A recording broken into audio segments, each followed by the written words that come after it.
Ron will answer questions about what he's discussing at that time. Other questions will be answered at the end of the program. For those viewing on Zoom, submit your questions by clicking on the chat box icon at the bottom of your screen. Before we start, a little information about what is happening at the Arboretum Society. Our nursery in San Mateo Central Park is open Saturdays and Sundays from noon to 3 p.m., weather permitting. Payment is by credit or debit card, Apple and Google Pay. No cash is accepted. Nursery is staffed by volunteers and may occasionally be closed. Check our website, sanmatoarboretum.org, or call 650-579-0536, extension 2 for updated information. While you're in Central Park, visit our butterfly, hummingbird, and sun and shade demonstration gardens. Thanks to the Rose Garden volunteers, the Rose Garden has been pruned and in a few months will be in full bloom, so come and see it then. All these gardens are maintained by Arboretum Society volunteers. We're pleased to have expert arborist Ron Eicher today as our speaker. He's a board certified master arborist and retired in January, but continues to consult, advise, and subcontract with other practicing arborists. He specialized in residential, commercial, and municipal tree care, including property inspections, diagnosis, treatment, pruning, removal, and tree replacement. Welcome, Ron.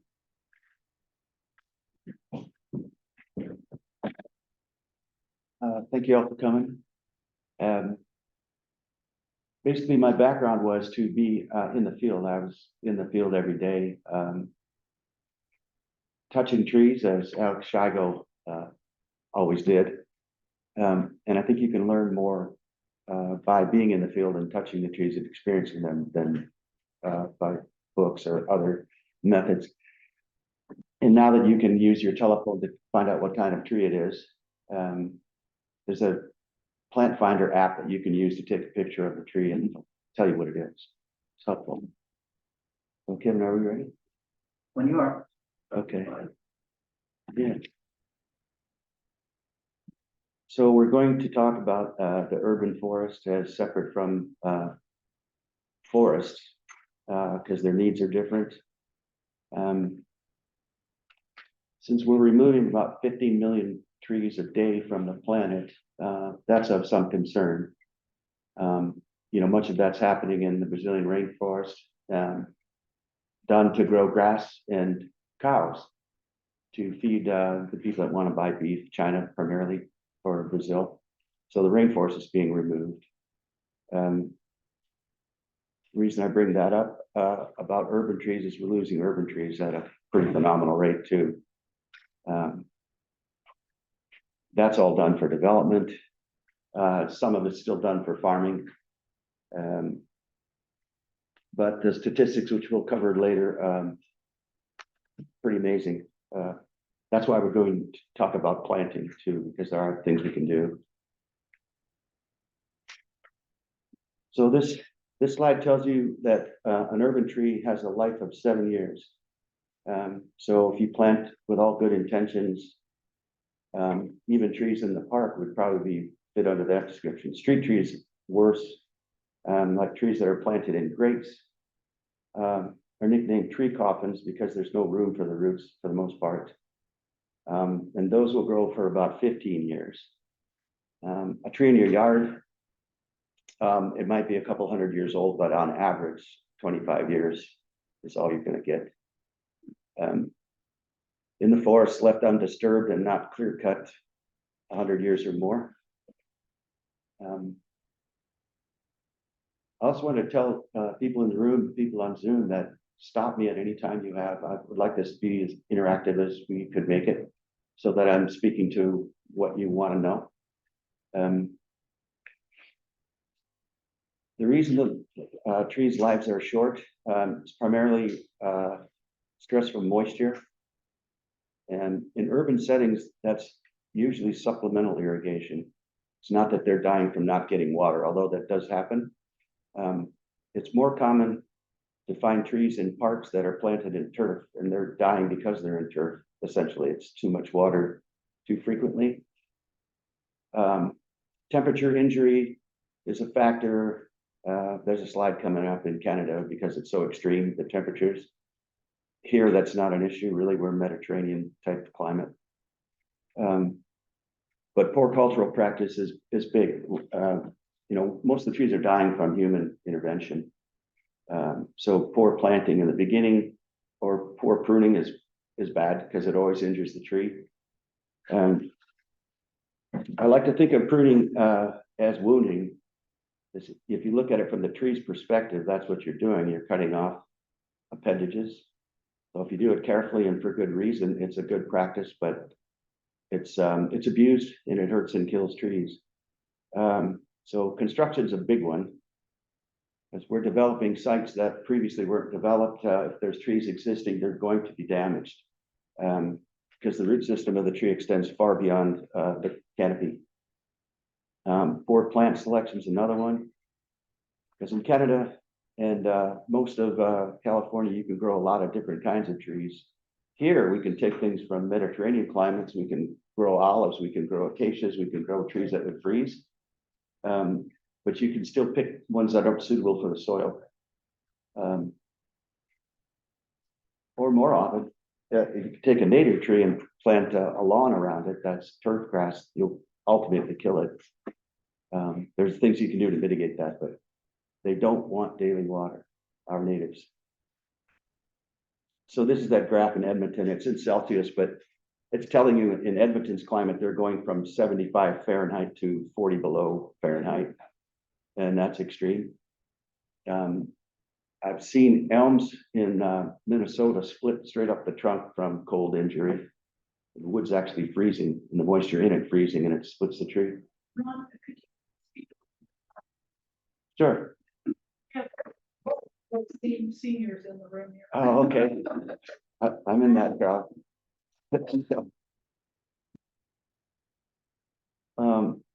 So to increase these trees' lives that we're planting or that are native, an integrated plant health care practice is best. What they're talking about that is water management, proper pruning. You can fertilize, but I'd be careful about what sort of fertilizer it is. We'll touch on that on a later slide. Trees want their fertilization, if it's necessary, to happen slowly. So if it's soluble, it's probably not good.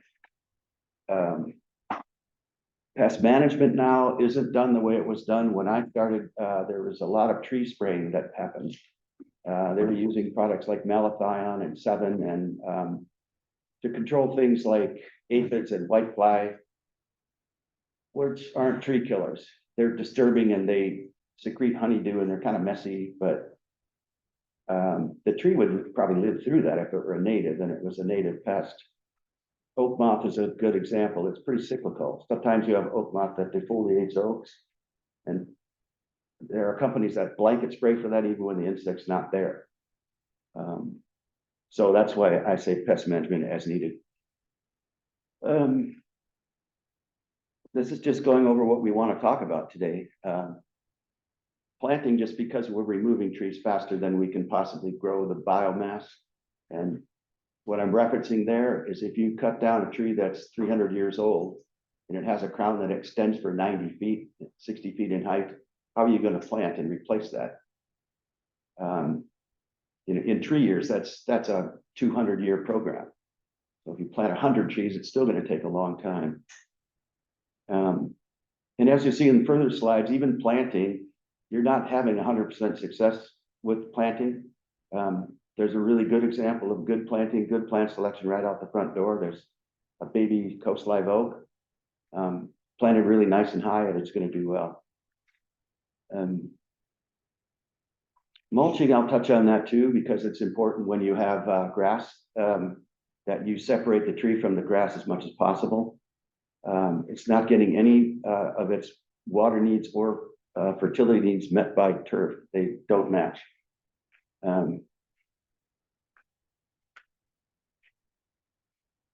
I might need your help to forward that. Oh, here we go. This is a slide that's showing plant selection. And And those are Lombardy poplars. And so whoever put them in front of the building wasn't really thinking that that tree was going to shoot to 60 feet in 40 years. And that the wind that's coming over the top of the building will either break that or uproot that tree. And you can see that in forest stands when they cut a road through a stand of Douglas fir, for instance, where the road opening is, the wind vortices over the top and it pulls trees down into the road. That's going to happen there. So what will probably happen is somebody's going to have to ground reduce that, take the top 15 feet off of it so that it'll live. But the problem was plant selection there.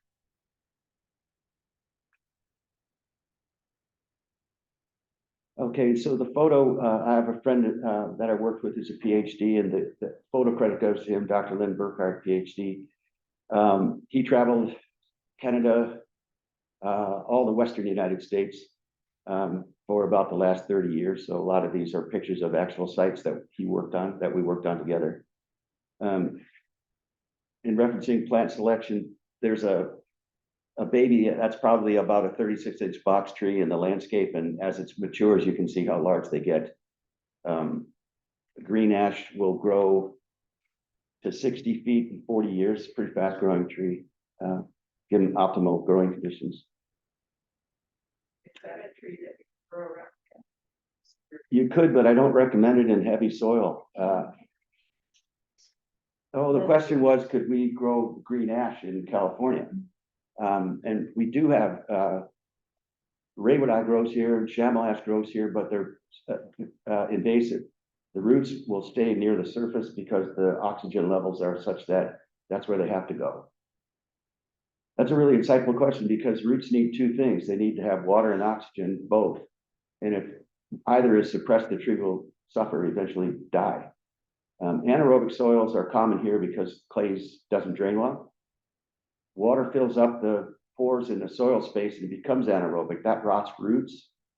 And hard to see that. You've got to wait a while till the crown will show that. By then, probably got a problem. These two trees on this slide are tolerant of wet feet. We don't use them here. But like in Florida, you might want to have that. Florida soils are well drained. It would take a lot of rainfall. Maybe Oregon, Washington, like that, would select that plant. So here's a good picture of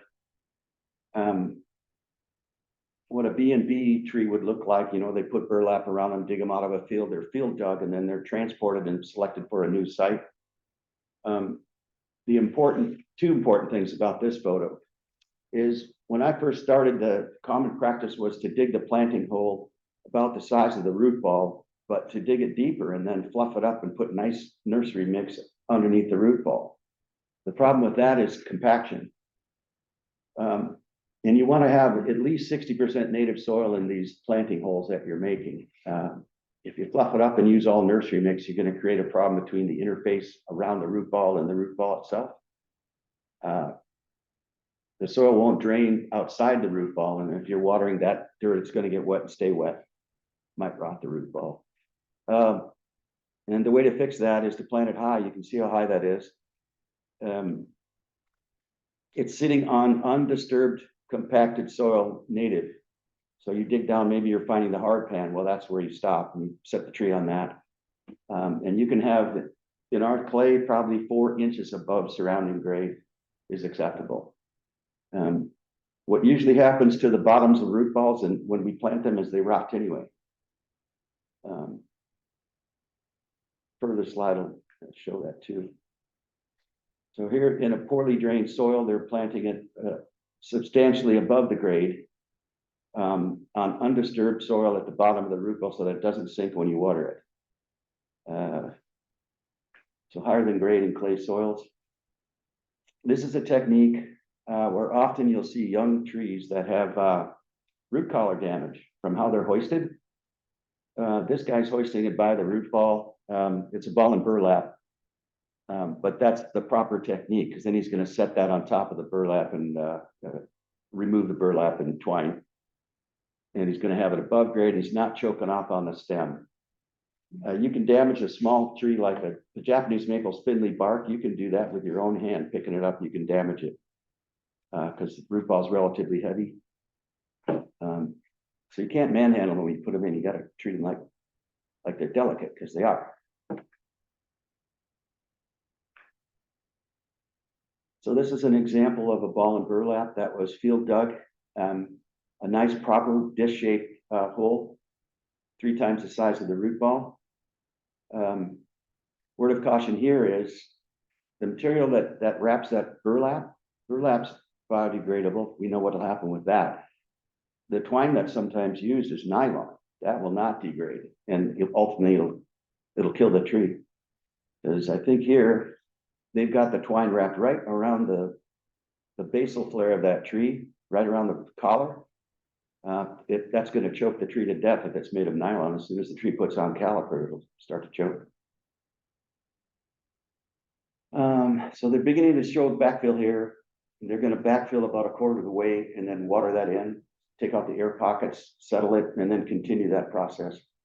When they get up to the level about halfway, they're going to cut off the wrap.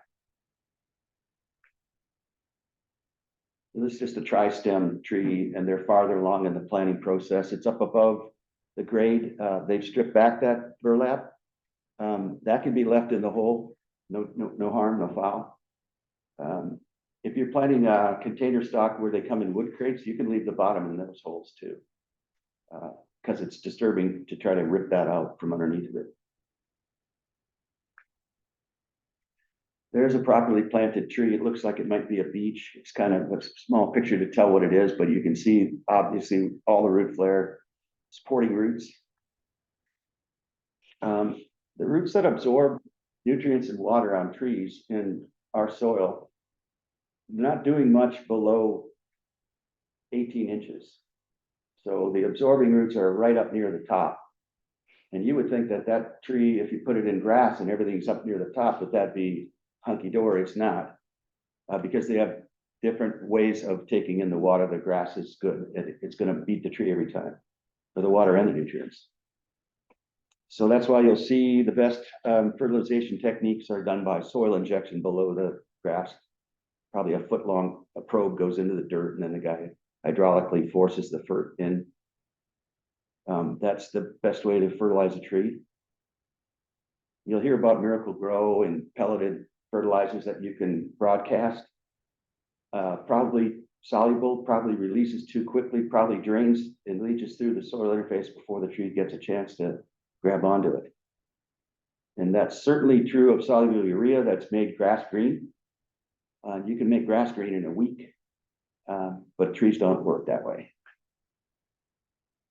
So here we see two trees, one planted low, one planted properly. There's collar rot on that tree probably right there because it's too low. There's no oxygen. Water would come in and it would begin to rot that. That needs oxygen, it needs to be up here. So this is a better example. And there's a more mature populous species tree planted too deeply. You can see it looks like a telephone pole where it goes into the soil. So your root flare is down there and it's covered with wet dirt. At least here they have mulch, which is really good. But the mulch will hold the water. If there's a cone of mulch around the stem, it'll only make it worse. So it's not going to oxygenate properly. That's the biggest problem with planting it too deep, is that it's going to just rot. Sure. Fertilizing.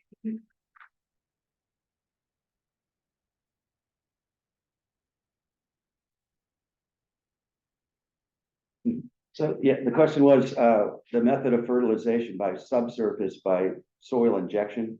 That's a professional machine. About 200 psi, so it needs a pretty good sized pump. And a lot of times you're moving partially insoluble fertilizer in that, so it's got to be a strong pump and an agitator in it to keep it mixed up. There are these things that are being used called these plant spikes, or people pound them into the dirt.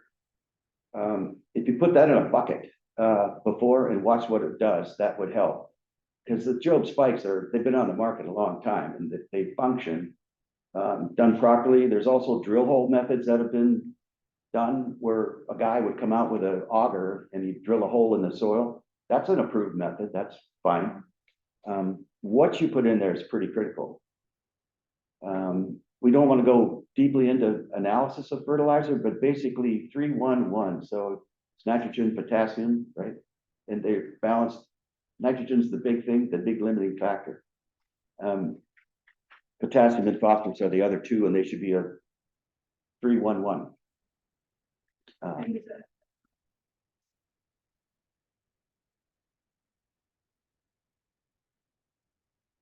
The question was, do you fertilize young trees and old trees? Two-part answer. Natives probably, if they're in their native habitat environment, it's like an oak woodland environment. So no turf, just a lot of leaf debris. You probably don't have to fertilize that tree. You leave it alone and leave it like it was, it's probably okay. Young trees, you cannot fertilize. So you buy one at the nursery, it's in a round pot. There's already fertilizer in there to keep it growing in the nursery. And you probably don't want a lot of leaf material the first couple of years, right? You want the roots to be able to spread out into the interface. And then possibly then you could fertilize it, just depending on what type of tree it is. And it helps to know your tree too, to know what its fertility requirements are. Trees that lose their leaves that are deciduous, for instance, it doesn't make a lot of sense to fertilize that tree in September. You'll see people prescribing that, but winter fertilizer, if the soil temperature is below 55, in other words, the fertilizer is not doing anything. The tree's dormant, doesn't have leaves, it's not transpirational, cold's not happening, nothing's happening. That's an insightful question, good question. Here's our tree that went in too deep. That's a red bud. We have a native red bud here. So he just died before those leaves have sized in the fall. And so next spring, no leaves, dead tree. Okay, this is what happens to a tree that's too deep. And this looks like a coast live oak from the picture, but this tissue is good. It's living. If you peeled it off the tree, the bark would be white. There'd be some red at the margins of the bark. But as you go down, the wood itself, when you peel the bark off, will be orange or yellow. And that's the root fungus. Our two primary root diseases are endemic in soils. So all you got to do is create the right conditions. So soil temperature above 55, add water, some warmth, plant it too deep, compact it, and you'll get collar rot. Another thing here, there's a little, if you were just at home and you were digging around your plant and you suspected it was too deep and you saw this little thing here sticking out of the side of the tree, that's an epicormic root, which just grows on the outside surface of the bark when the tree is sufficiently stressed. So this guy was buried, oxygen was bad, probably the crown was declining, and it needed that root. It's called an adventitious root, but it only grows under severe plant stress. And that on a large tree, if that happens to a tree the size of the oak out front, by the time the crown's telling you it's falling and the tree is diseased and you do a root crown and dig around and find it out, it's too late. A lot of those roots are already gone. And so huge trees fall over with root balls this big because the soil interface just rotted all the rest right off. And that's a conifer that was too deep. That's about 12 years into the program, virtually dead. Doesn't show you very well what's going on with those roots, but I have to have seen that tree. And the hole was too deep. So they plucked up the bottom, planted on top of this nice nursery mix, watered it in, and the tree sunk appreciably, like 6 inches. There's a guy doing the right thing. That's a newly installed tree with new dirt, and he's applying water to remove the air from that root ball and surrounding soil. That's a common practice for the people who do the roses. That's how you do a rose. The other comment about that I had is that better be a slow growing tree that close to the building. I don't know. This illustrates if you buy a container plant, and usually they're coming in 15-gallon rubber buckets. And if you thought for a second about how tree roots grow, they grow about 3 times the width of the canopy. And that's what they want to do. So if you put them in a rubber pot, canopy's bigger than the pot, the roots are going to hit the side of that and go around in a circle. So scarification is the process of what that shovel's doing. Well, he's cutting all the way clean through it. That's not how I would do it. I would cut it maybe a third of the way with a sharp spade. And then you opened up those roots. You've cut off some of the circling roots.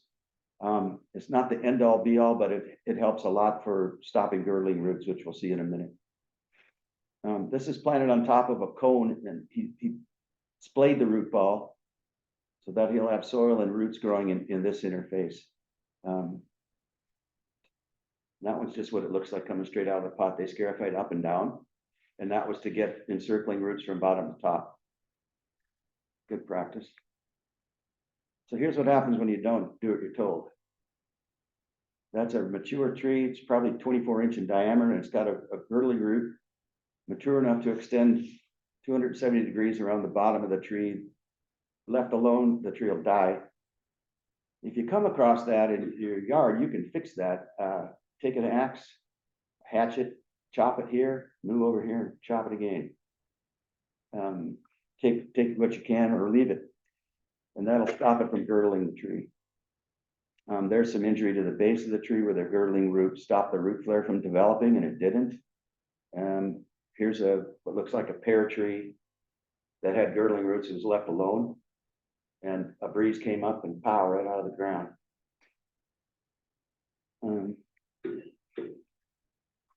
So this is one we need to know about, especially in California soil, especially for trees that are in parks.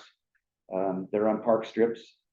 The water for the tree to be optimally happy, it needs water, and it's showing you a half a meter, so 10 or 20 inches.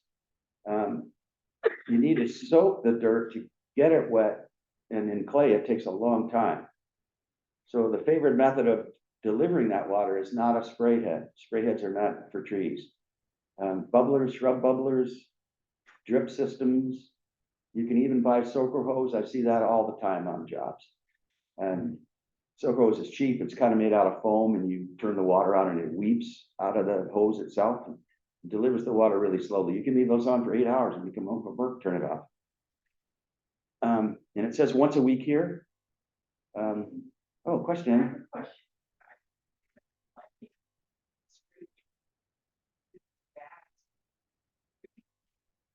Yes, the question is street trees, how are they watering them? There's a bag, a poly bag that you wrap around the tree and you fill it up with 20 gallons of water. It weeps through the bottom. Excellent. We know what happens before those came into use and were common practice for cities. They would have to subcontract a guy to come around with a tank with water and actually water those trees, because they couldn't. It's too expensive for municipalities to put in drip system dedicated for the trees. It's a huge expense. So the bags solve that problem, and those bags can be in use for up to 3 years. And once that tree's, sufficiently rooted, they go away. They're reusable, recyclable. Yeah, I love those. I think they cost out about $12 a piece. So you think how cheap that is compared to the guy with the water truck. Yeah, they also do these donuts Any of those practices are wonderful. They're kind of new to our industry, because before they just plop the tree in and let nature do its thing, but we don't get enough rain for that to happen. The tree will be dead by September. You plant it in April. In areas where they don't have any water and they don't have a guy to fill the bag, there's even a synthetic product that looks like a milk carton, and it has a product inside that waters the tree without water. I don't know how that works, but so there's things on the internet now that you really want to know how to water your tree, you can find out. This is the most important slide we have today. It's showing you a valley oak, which is a native here. Tree was there before all this stuff was here. That grass, that's not 200-year-old grass, let's just say that. And so this is even being irrigated by a rotor, which is a golf course watering system. It sprays water and yeah. Well, that's growing grass, and it grows grass well. And then when you use that much water and it's on a rotor, you got to fertilize once a week or every 2 weeks at least for turf, or the golf course superintendents get mad. Well, when you do this to a native oak, this is getting daily water about 4 to 6 inches deep at best. And that water's not draining every day. It's not draining. It's at field capacity most of the time to keep that grass happy. The tree, so what field capacity is when you water and no more will go in, either because there's bad drainage or you just put too much water down. Once you get to field capacity, there's no room for oxygen. So you can see the scenario you're painting is take away the oxygen in the water from a root, and it dies, it rots. It's an anaerobic soil condition. The names of the diseases for our oaks is this one. That's the fancy genus of the oak root fungus. That's what it's called, Armillaria malea. Phytophthora, you hear a lot about it because it's not very fussy. It takes out anything. Roses get Phytophthora when they spray water daily. Trees get it. Phytophthora is also the name of the sudden oak death fungus, Phytophthora ramorum. So they're water molds, and they can spread through trees in a variety of ways, but the most common way is in the dirt with too much water. That's why they say to let those trees dry out. You water it twice a week even. You got to make sure it has drying time. So you'd want to set your bubbler or watering device to know what your drainage is. What they call that is a perk test. So you can do a perk test in your own backyard. You dig a hole, however big you want to make it, then you fill it up with water and get your watch out and see how long it takes to drain. If it's taken a day to drain, then you can't water very much because the water won't have anywhere to go. And this is a little off track, but I want to mention it too, because you would think that there are places on Earth where there aren't any trees. So why don't we go there and plant trees?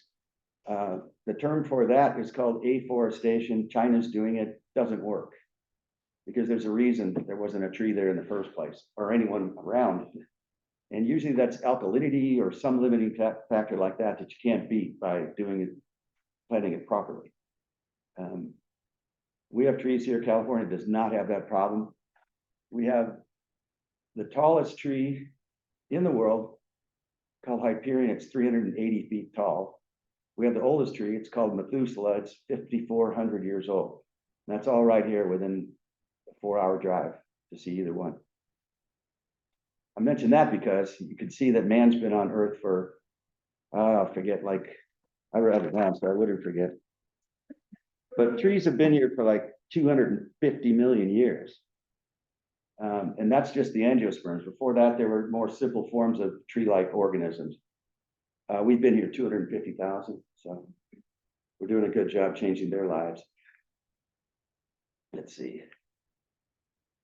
Oh, this is clever. This is a guy who planted a tree too close to his house, and then when he did the roof, he put the eave drop on top of the tree. So unless he has exceptional drainage, that's going to be getting too much water during thunderstorms in the summertime. That's not a California tree. That's, I think, Edmonton. So two things about this slide. You can see that you can't see the trunk flare real good here. Good news is that that's because there's a layer of mulch, probably 4 inches deep. It's probably pulled away from the collar so moisture doesn't get to it. But the size of this mulching is what's critical.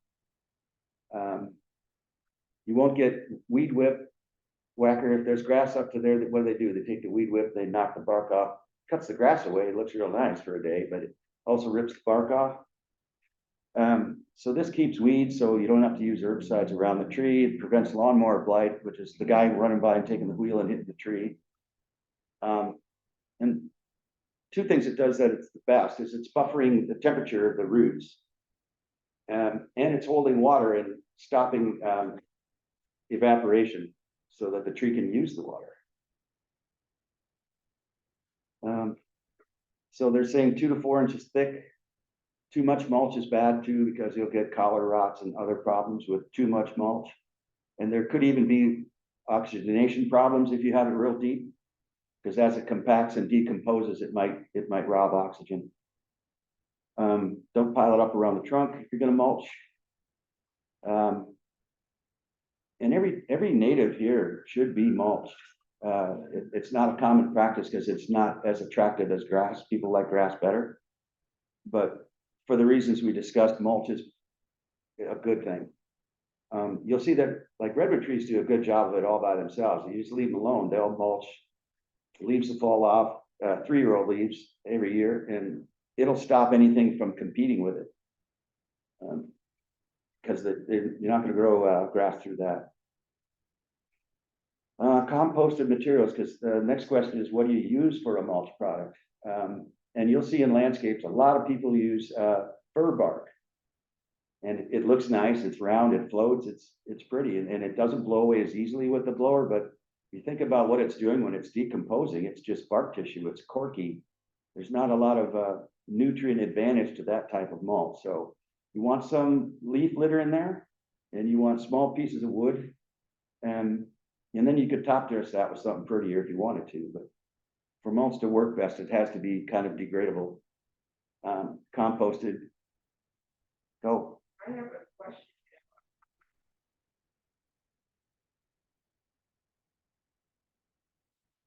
Yeah.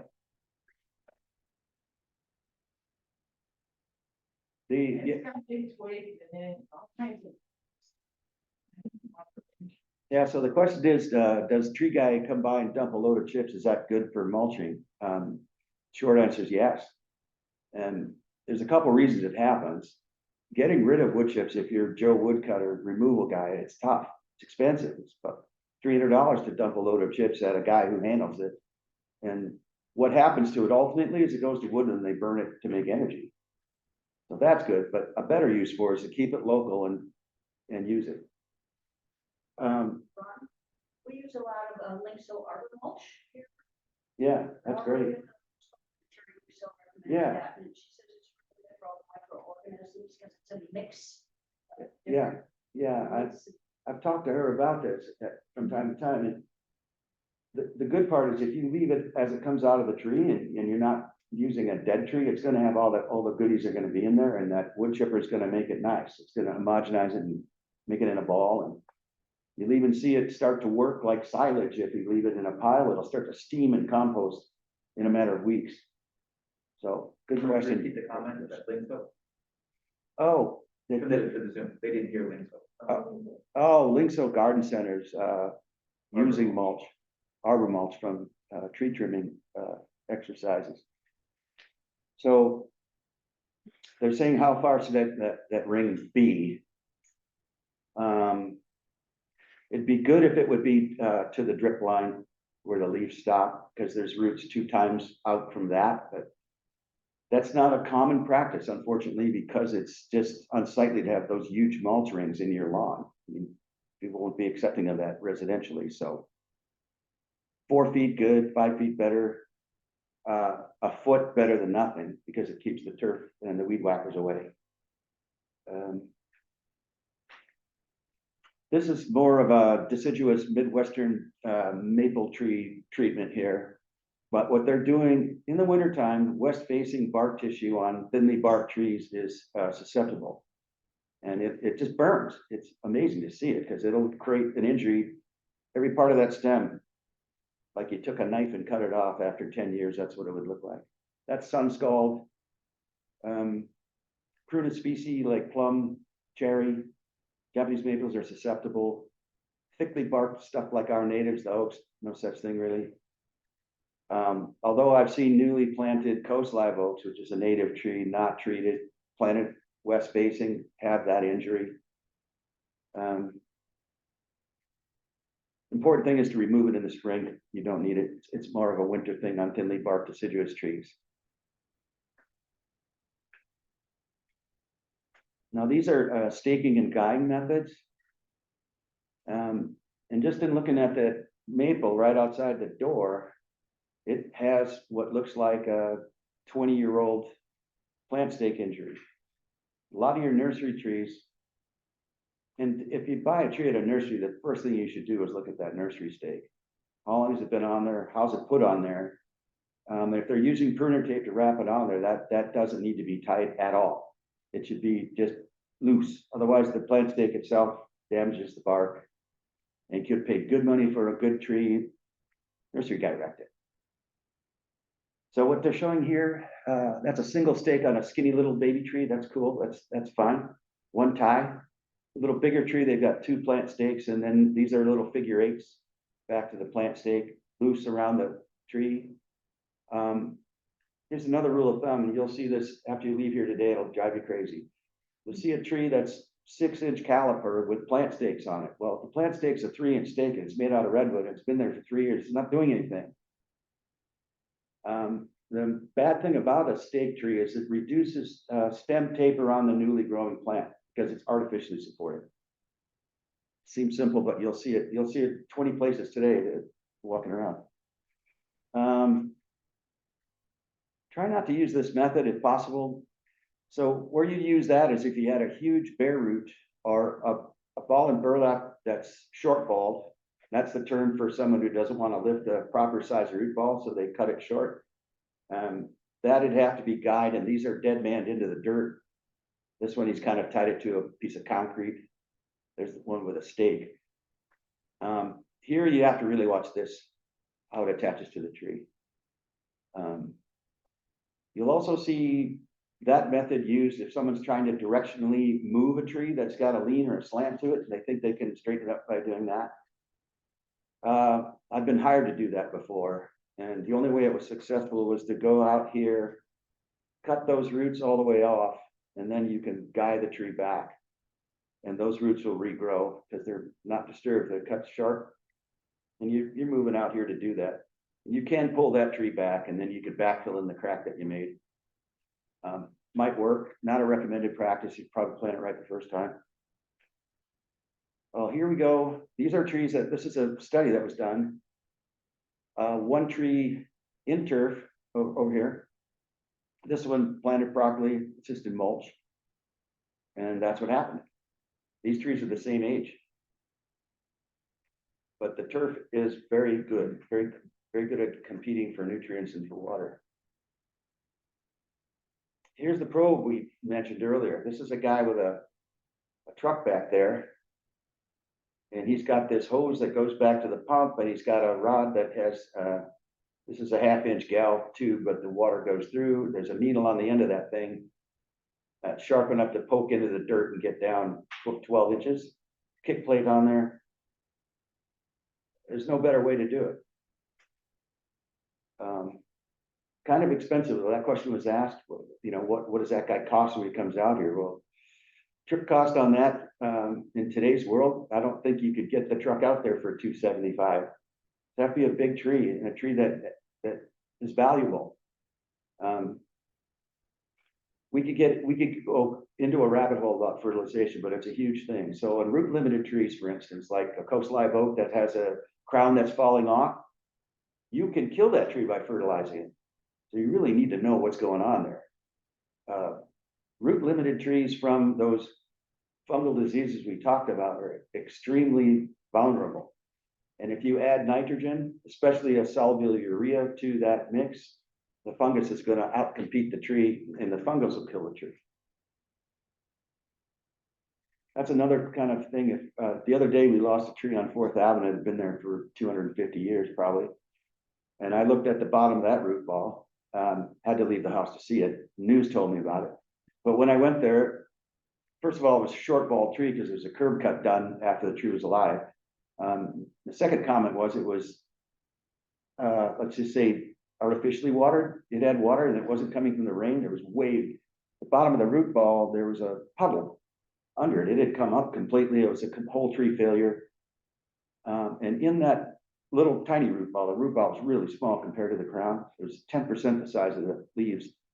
In that was this armillaria oak root fungus, actively eating away at the roots. And I wish I had a sample of what that is, but what it does is it's armillaria takes the lignin out of the wood in the root. So without lignin, you've got, I don't know, styrofoam. It's what it feels like and looks like. It's 5% of the weight of a healthy root. And of course, it's not capable of supporting the tree. And then you'll also see those adventitious roots we talked about. And it's, you know, if you had a tree that you suspected had oak root fungus and you dug down, you would see those roots growing out of the main trunk. And they'd be little fake roots, not structural. That's a tree you really have to have looked at.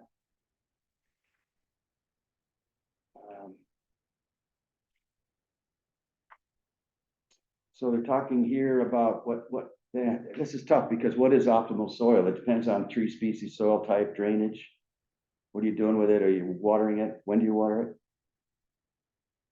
And this might be a slide that just tells you why fertilization is sometimes necessary, supplemental irrigation and fertilization. We talked about that. So you can fertilize turf on a golf course until you're blue in the face and you're not going to do one thing to help that tree. I was consulting on a golf course that's real close to here, and they had redwoods. And you would think redwoods who do like water would be fine in a turf environment on a golf course.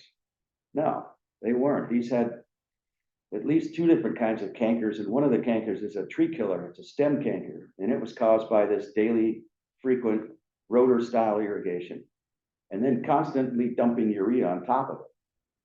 And what all urea, soluble urea, does to a tree is it helps it grow leaves really quickly, not sustainably quickly, but quickly. And that puts transpirational demand on the roots. Roots decline because of the drainage, tree dies. So you can test your soils for, soils are usually nitrogen limiting, and that's the one you're looking for. So that first number on the bag, on a tree, it might be a 27 followed by a 9 and a 9 for the other 2 items. So those are called complete fertilizers. They don't address micronutrient needs, but that's more determined by the pH in the soil. So that's what this slide's about. If you're going to know, should you fertilize, you're going to need to know a couple things. pH for one, organic material would be another one, compaction would be another one. And any decent arborist should be able to tell you that in 10 minutes. Now, why do we wound trees by pruning? For young trees, structural pruning is critical. You're going to get rid of crossing problem branches later in the tree's life. To improve or maintain the health of the tree, that's probably addressing dead branches that can be, I mean, tree left to its own devices sloughs off the dead branch eventually, but pruning, you can make that process easier on the tree. Correcting structural problems like codominance in conifers, huge one. A lot of branch failures happen because there's two trunks partway up.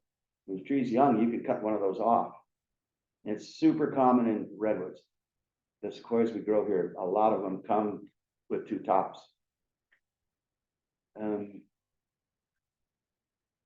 Pruning, proper thinning can reduce hazards, but I would caution you in thinning events. I don't see much reason to ever go over 15%. Yet I commonly see coast live oaks that are thin probably 40–50%. When that's done for light, pruning for light, if the guy tells you that, don't hire him, because that's not a sustainable practice. You're going to pay him $2,500 or $3,500 to trim your coast live oak, and he's going to thin it 50% so that the grass grows. It won't work. First of all, those leaves will be back in 2 seasons, all of them, maybe more. It does stress the tree a lot to lose half of its food supply, and it's not sustainable. So the grass will never grow under there. You can prune and thin it all you want, it won't grow. Yeah.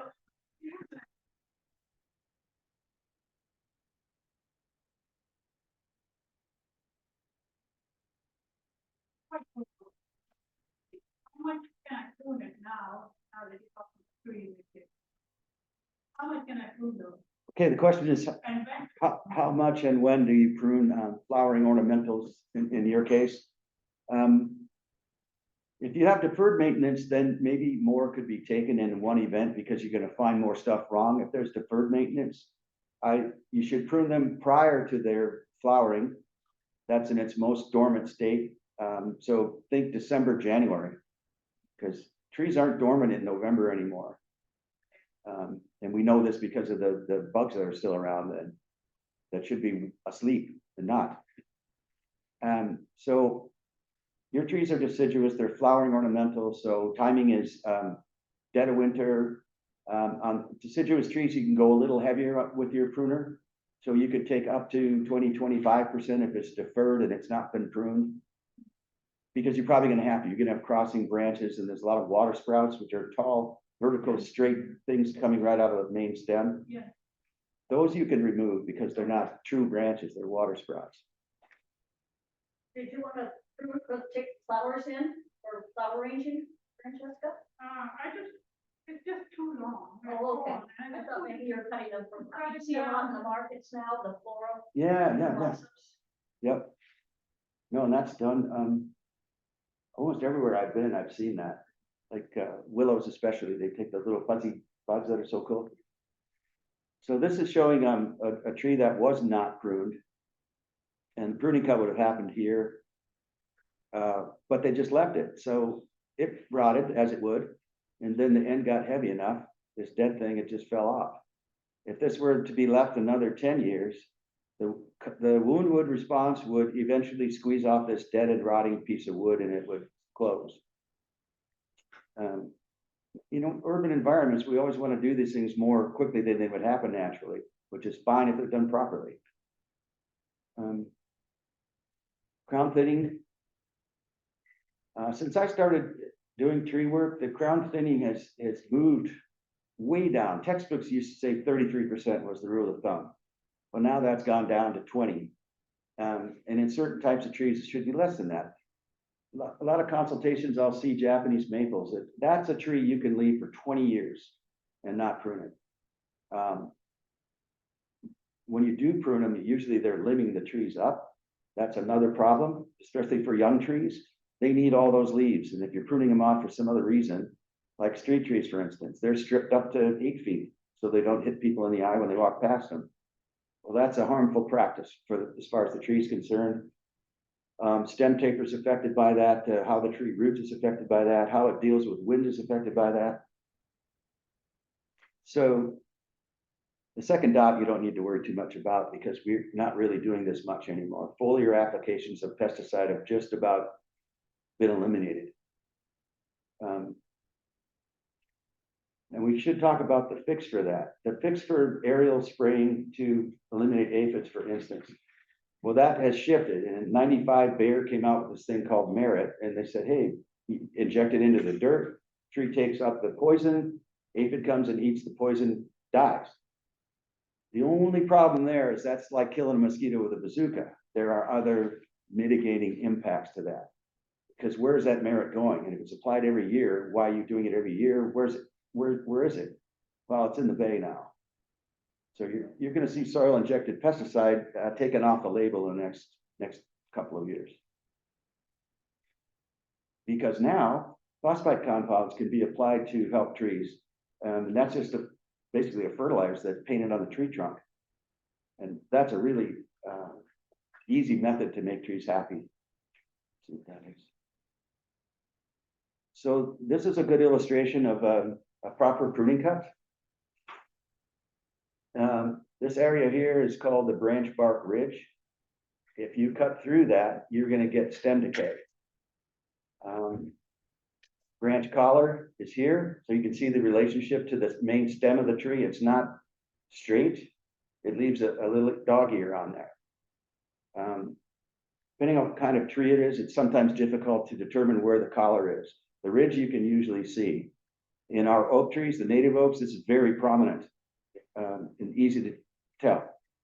And again, the key thing about that slide there is if you cut through this, you're going to get decay that goes all the way to the bottom of the tree. Unavoidably. Tree cannot make woundwood over that cut off branch collar. So here's a nice little folding handsaw. And then he's gonna show you a 3-point cut here. So let's see, a 3-point cut would be, we take off this weight first, just any kind of cut you want, just get that off of there. Then he's gonna make a cut here and a back cut there. Next slide, I'll show you why you do that. See there, this is the process of doing those cuts. And there's the good one when it's done. And this takes practice. It takes practice to recognize where that branch ridge is and where the collar is. Collar is the harder one to find. That's a good pruning cut. Outside on the tree as you leave on the right, there's 20 good pruning cuts on that little Japanese maple. And on the other one, there's one bad one and 15 good ones. So what happens with this as you go through time, that will close. That void will be closed by this wound wood. And in 2 decades, you barely notice it were even there. All a good thing. That's what happens when you don't do it right. The bark tore here because he didn't make a back cut before he cut it. And then he's well into the collar on this, so that's gonna create a bunch of problems. He's probably not working right now. This is further down the road. Woundwood response here is incomplete. Tree can't fix this problem. Ultimately, going down a little bit, you see how this is C-shaped here. It doesn't have a top or a bottom to that woundwood response. It won't close. It can't bridge that gap if the collar's gone.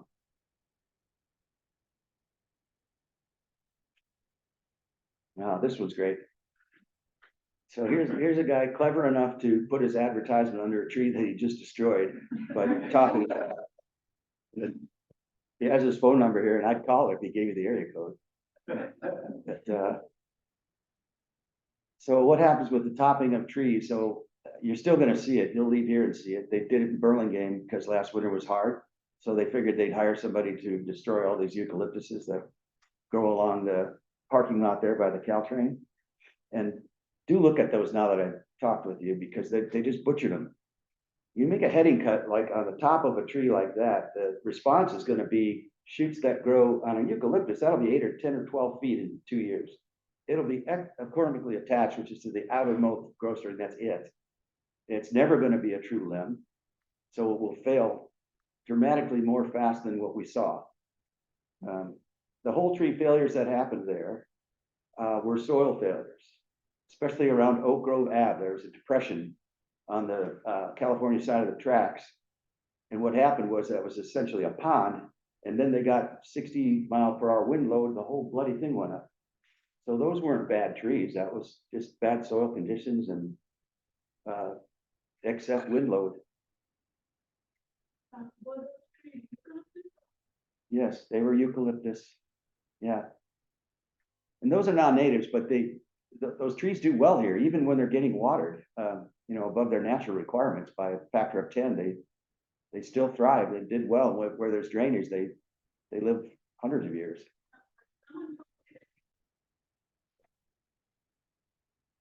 Every tree has shallow roots. So let's talk about that. On a blue gum, for instance, if that tree is 80 feet tall, it wants to have roots that are probably 80 feet in every direction. If there's some limiting factor, a mechanical force like a concrete wall, and it can't, it'll grow along the wall. I mean, they're very adaptable. And redwoods, what they do when they grow their roots like acacias and like poplars and elms. The roots are all together. So if you did something to one tree, like cut it down and herbicided it, it would impact lots of trees.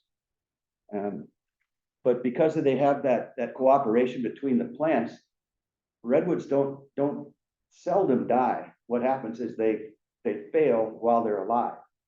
So like the whole thing will fall over. And even on the ground, if some of the roots are still in the dirt at near woods, you'll see trees growing like that. They're on the ground, they're growing branches and roots. It's pretty cool. So line tailing is one where we're talking here about over thinning. So what this climber did, and it might have been for economic reasons, he didn't want to climb up here, do the work up here. He wanted to tie in down low and just blow out the middle of the tree with a chainsaw. That probably took him 2 hours a tree to do that. To prune it properly would have taken 6 or 8. So what happens with lion tailing is the term is because of a lion. Poodle tailing is another word for the same thing, but all the weight's at the end of it, and it'll move like that too. It'll move like a tail in the wind, and that's what happens. This is on Sunset. It's a Monterey pine, so it's a tree in an area we're familiar with. It's very nearly native. It does grow here. McLaren put a bunch of them in Golden Gate Park when he did it. Native to Monterey, but they grow in New Zealand like cornrows. So they're proper to be here. They live about 100 years. This one was stripped out again, probably by the same climber. I don't know, but same method of pruning. And the end just broke off. The wood couldn't support the weight of the end. Conifers naturally die from the bottom up and from the inside out. So when you see dead wood on the bottom of the Monterey pine and Golden Gate Park, it's not bad. It's just maturing. But the problem with this particular pruning job is he stripped out this stuff. You can see there's spots where there were scaffold limbs. All of those had leaves on them. And when you cut off all of those, the roots don't know you did that. So it's going to grow these leaves.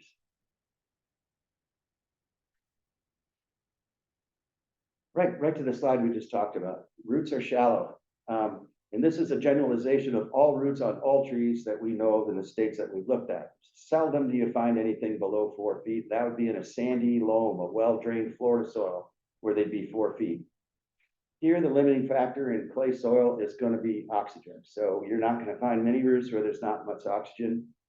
There are devices to measure that. You poke it in the dirt and it tells you how much oxygen is there, but the easier way is to take a shovel or a soil probe, and you can tell both. You put a soil probe in the ground and you can't get it to go in. You're in hard pan and there's no roots there. Really good tool, by the way, for everybody. I mean, anybody can take a soil probe and stick it in the ground by their tree and determine compaction, makeup of soil, organic matter, and water. How deep is that water? And is it too much? So we said that nutrients are really high up in the soil interface. So where it's getting its nutrients, and that's why turf's such a bad idea, because it's getting most of its stuff right up there in the top foot. And that's where microbial activity is higher, the fungal activities, mycorrhizae, everything that's happening that's happy for the tree roots is happening right up there. You can make that better by mulching too, though. That'll help get nutrients deeper. So healthy root, happy tree. We covered these. Flooded soil takes away the oxygen. And that's the other thing too, when trees don't do, if you've ever seen a tree that's like, you look at it, it's rubbery and everything around you is wet, you go, wood feels kind of rubbery. Well, that's because it's in an anaerobic soil. You wouldn't even have to dig down to know that. The wood will feel funny. It won't feel like a pencil. It'll feel like a rubber band. It may still even have leaves on it, but that's how you can tell it's not happy. It's not building wood properly. These are resources. First one's me. The second one there is a guy I know for a while in the industry. Jean-Claude Rochette has his own company called Arborists now. So if you were going to contemplate doing tree care, tree work, I could recommend him as an arborist. He's a good person. And then just to see, if you wanted to see wholesale plants, ball and burlap, Pacific Nurseries goes to Oregon and field digs rhodies, maples, all those kinds of trees in spring. And so if you go by there, say April, May, and you catch that just right, you'll see lots of ball and burlap, dogwoods and plums and all sorts of fun trees. To get in there, you need a guy. So you need a guy that's in the industry. Doesn't have to be an arborist, you be a gardener. But you should do that. If you're going to plant a tree, you should get it yourself. Pick it out. You look and see what happened to that nursery stake, and how did they care for that root ball? How big is it relative to the tree they're selling you? And if you're buying container stock in a wooden box, The clever industry trick is to move those from 15-gallon pots into 24-inch boxes and flip them. So just take your hand and dig around the outside of the box, and there aren't any roots in there. You go, "Ooh, not this one." Because they didn't let it grow long enough. Hey, this book I had, Wild Trees, is a really good book. Focuses on the largest, tallest trees in the world. Talks about guys that climb them, that grew up climbing them. And their basic job is to find the biggest trees in the world and then name them and measure them accurately. And you'll never find out where these actually are. Even reading through the whole book, they don't tell you because they don't want people to know. Somebody might take a chainsaw to it, like butterfly's tree. So I would open it up to questions now, if we have any from Zoom. No. Okay, good. Nathan tree Oh, yes, in my yard. yeah, I like it. Makes a nice green. Sends up lots of shoots from the roots. yeah, And I see them in street trees around here, and I don't see that that's a problem. not a problem. Why do I have a Repeat the problem? question, please. Oh, That's me. a Mayten tree that's sprouting from the base. Well, not from the base. It's might be 10 feet out, another root that's sending up. A Yeah, okay, shoot. it's coming out of the roots. Mhm. For Mayten, not a problem. For acacia trees, not a problem. They do that, they It's a sprout. problem in my garden for me. So prune it, just prune Okay, it by okay, hand at okay. wherever the base of that little shoot Mhm. is, that's coming right off of a Okay, root. If you okay, dug right. down, just clip it off there. Poplar trees do that commonly. They become a nuisance. They do it so much. Mhm. Elms, really bad with elms. But don't herbicide that, that's a common trick. Okay. Uh, Couple of, it was last year, I was at a meeting, and Pat, I think you were with me. We went up to, it was a meeting of different arboretums, and we went up to Cypress Lawn Memorial Park. And they actually have an arboretum there, and recently, last couple of years, they've hired an arborist, and they actually have tours, and you can pick up a map and tour these mhm. old trees, as old as the cemeteries. How old, Pat? They're over 100 years old. Yeah, I can't remember Yeah, exactly, but yeah. yeah. But it was most interesting. Yeah, the guy that I mentioned in my resources is working on that Okay, project. Yeah, and. They gave us a tour, yeah. Yeah, and Davy has, the big Catholic cemetery there. Yeah. They have their yard there. Mhm. So, you know, they're involved in those are interesting trees, because so many of those have been lost to just cold tree failures because they're in turf. And a lot of Monterey pines have just blown over in there, in that whole area. Monterey cypress too. So, Yeah, and he said you could see where the work that they had done on maintaining the trees made a big difference with last year's storms, where they had losses and where they had not. yeah, wherever they didn't prune, probably. Yeah, right, where they haven't been able to get to them yet. They hadn't been maintained for Oh, Oh, no. that was bad. tens. Some of the you know. Monterey pines in there were never trimmed. Yeah. Yeah. Any other question, Pat? Yeah, I have a question. One of your first slides showed like lifespan of trees. Like street trees, like what was it, 15, and yard trees? Yeah. I mean, I live in forever, they planted Yeah, streets, you know, but huge, they don't, I guess what you were talking about, they don't have pollarding or topping yeah. the trees, but they're not very healthy, but I mean, they were planted probably 40s, parents still 50. And so, Well, I was involved in those sycamores around Hillside. And I guess back in the day, they pollarded them for view, for the homeowners to be able to see the airport. This was, I was told by the guy I was working for San Bruno. Anyway, we did a project of pollarding millbraes all the way up that street when the practice was acceptable. yeah, well, they look healthier, the ones on, yeah, Hillcrest, the ones on Hillcrest look healthier, right? The ones that they actually have pollarded Yeah. healthier. it's not a common practice now, although sycamores will tolerate it. The other thing is like yard trees, 25, I put in. Yeah.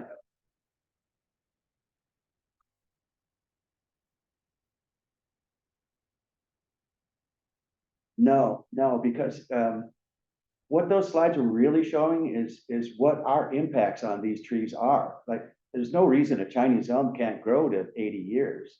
The limiting factor on Chinese elm is that they're pendulous and they fail, they break. But that tree could live a really long time. But conditions have to be optimal for the tree to reach its expected lifespan. And those limiting conditions could be water, could be turf grass, it could be the method of pruning. On Chinese elm, they get anthracnose, which is not their own fault, but it causes woundwood that they can't suppress, they can't grow closed, and that causes failures. And we touched a little bit earlier on species profile, and that's why it's important to know how your tree behaves, what it wants, what will happen if it doesn't get what it wants. And in Chinese elm, I think you'll find that the reduction of those longest and most pendulous limbs will stop limbs from failing. And if you don't do it, you probably will have stuff fall off. Okay. I have one question. Do you know of a city on the peninsula that has a tree ordinance program, tree program that you would say would be an ideal? Off the top of my head, Redwood City claims to, but in practice, Menlo Park's better at how they treat street trees. There are places where you can't even touch a street tree because it's against the ordinance to touch it, even though it's in your yard. Atherton's got a pretty good program. It's not funded at all, so it's sort of left up to the homeowners as to what to do with those trees that are in that interface. Because places where they have specified what curb and gutter and sidewalk should look like, usually they're not doing anything about the cracks and heaves in the sidewalk, and that's left to the homeowner to fix it. And that's really a problem with trees that we're talking about, because city trees are always planted in monocultures along the curb, and that has its limiting factors. In Menlo Park, they planted liquid amber and camphor, which is like nature's two jackhammers, and all the sidewalks and curbs are broken up because of it. It was just plant selection done in the 50s. But camphors are beautiful and they smell nice and they do lots of wonderful things, except they break up concrete.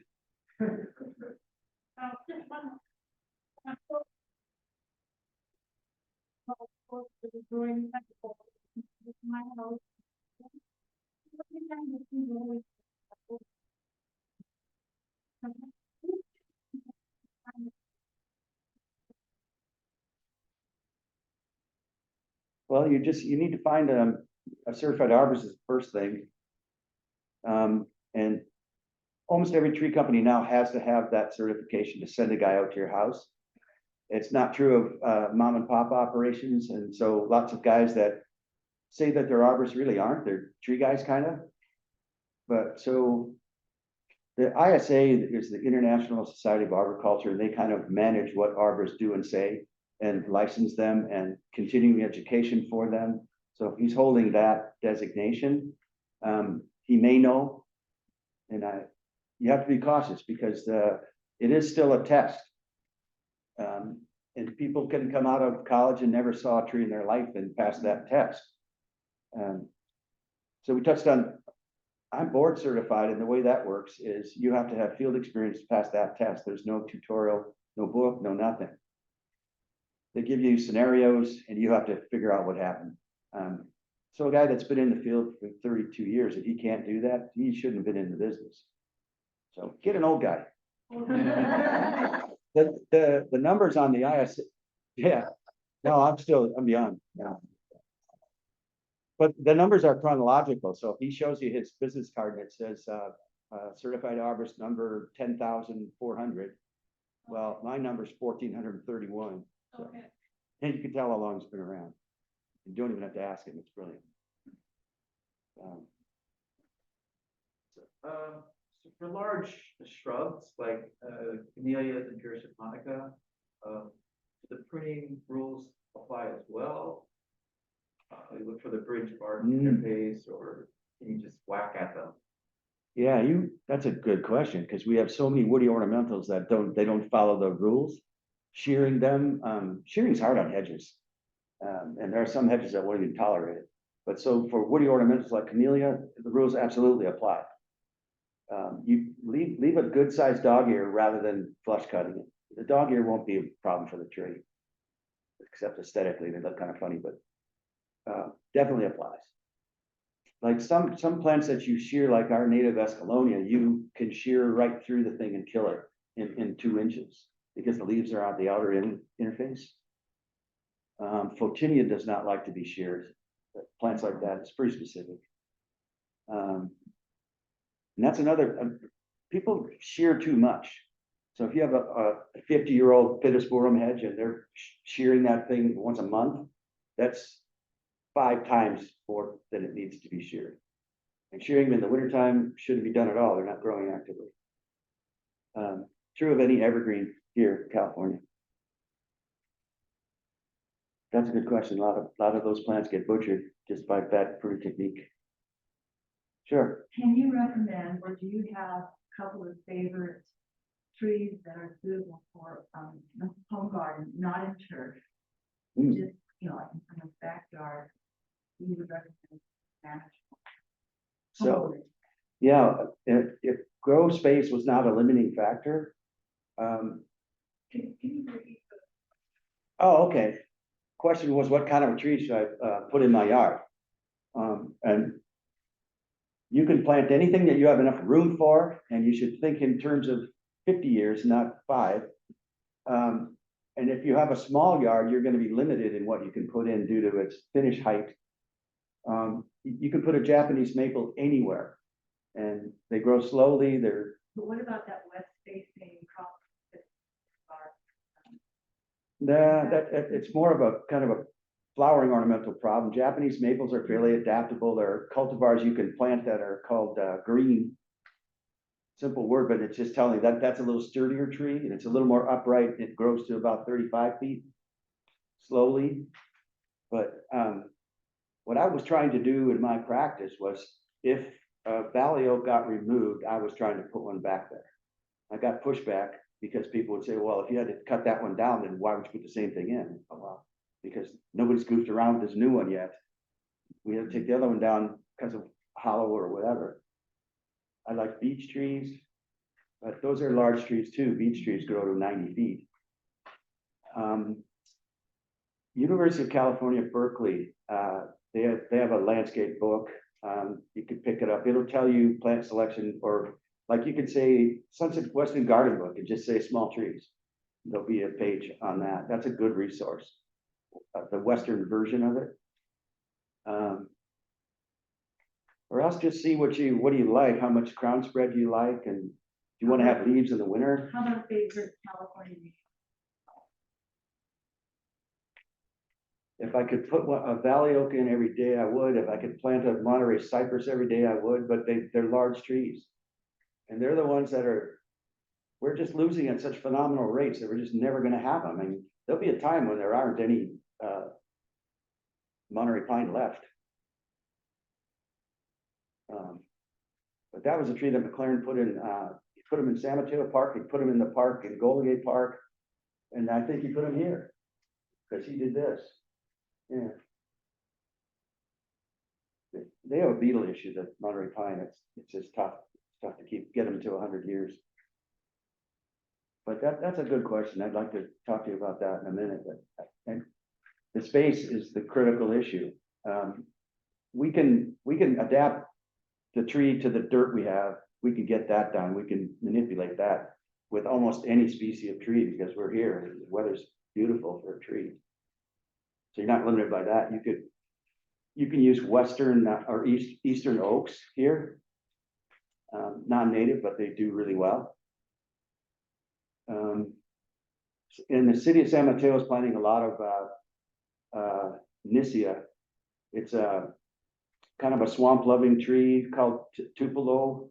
another name for it. And it gets really good fall color, grows really slow. It kind of behaves like a oak, an eastern oak. So you could use that. It would stay small for an appreciable amount of time. But that's a personal question. You need to know that, yeah. Any more questions? No, Any questions online? No. Okay. Good. Well, thank you, Ron. That was an You're excellent welcome. presentation.